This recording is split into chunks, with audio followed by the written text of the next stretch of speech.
Shalom,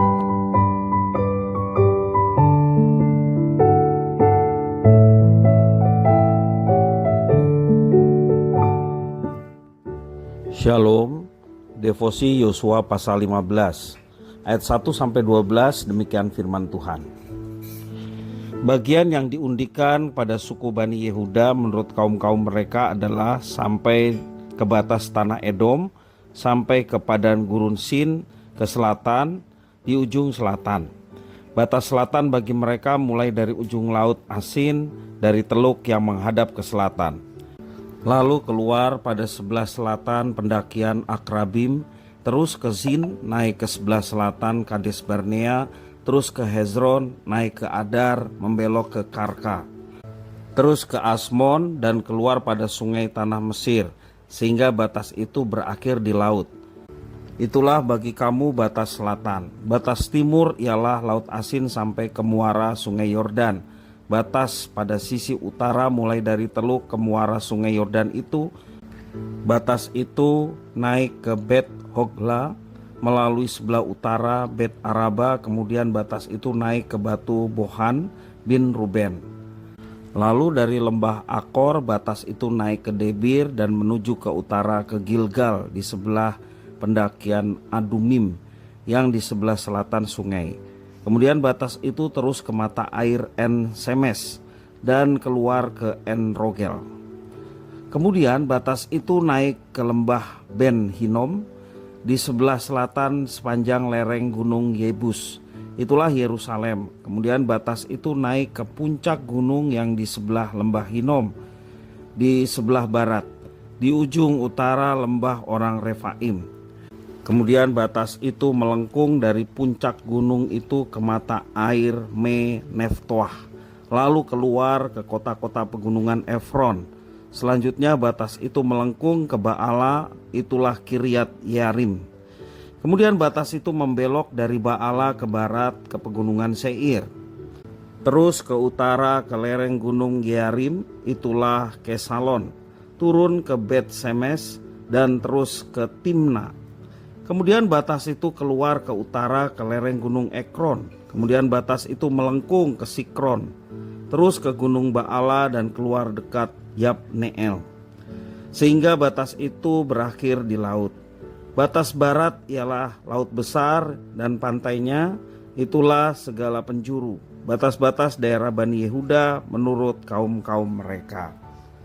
Demikian firman Tuhan. Mengapa batasan dianggap penting? Tanda kemajuan peradaban adalah mengetahui sekaligus mengerti batasan. Alhasil kita menjadi paham pada hal yang tidak semestinya dilanggar. Alhasil keadilan dan peri kemanusiaan dapat tegak terwujud. Salah satunya adalah dalam menentukan batas-batas wilayah.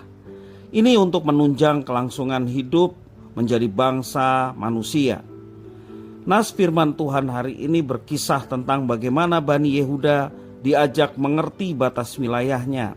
Batas teritorial itu kemudian harus dijaga dan dihormati bersama-sama. Tanpa kesadaran seperti itu, mereka hanya akan memanen kekacauan karena hidup tanpa batasan artinya tanpa aturan. Batasan akan mendidik kita tentang kemerdekaan dan kemandirian dalam kebersamaan. Ini menjadi pelajaran penting bagi suku Bani Yehuda. Dengan batasan, orang bisa berdikari mengurus kemajuan wilayah masing-masing. Namun demikian, mereka tidak bisa mengabaikan tanggung jawab bersama kepada suku Lewi. Pasalnya mereka merupakan suku yang tidak punya hak milik untuk mengolah tanah. Bila diperhatikan, lokasi huni suku Bani Yehuda tidak sama untuk setiap kaumnya.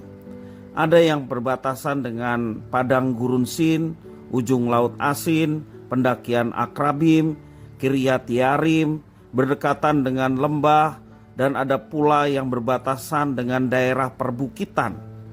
Setelah mengetahui batas masing-masing, setiap kaum harus menggali potensi wilayahnya. Mereka akhirnya terdorong untuk menggali potensi diri.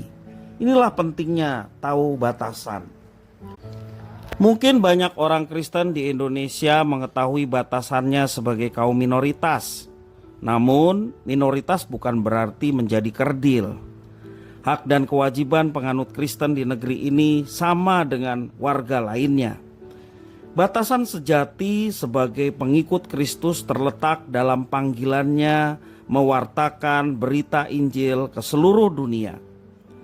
Marilah kita sadar akan batasan kita sebagai pengikut Kristus, yakni dalam panggilan memberitakan Injil kepada banyak orang, menjadi kesaksian, menjadi garam dan terang, sehingga hidup kita boleh menjadi berkat bagi sesama kita.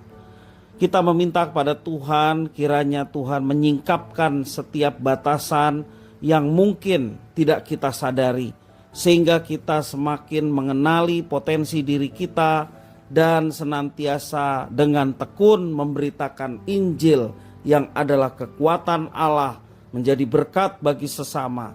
Dalam tutur kata dan sikap hidup kita boleh menjadi saksi hidup bahwa Kristus hidup di dalam hidup kita.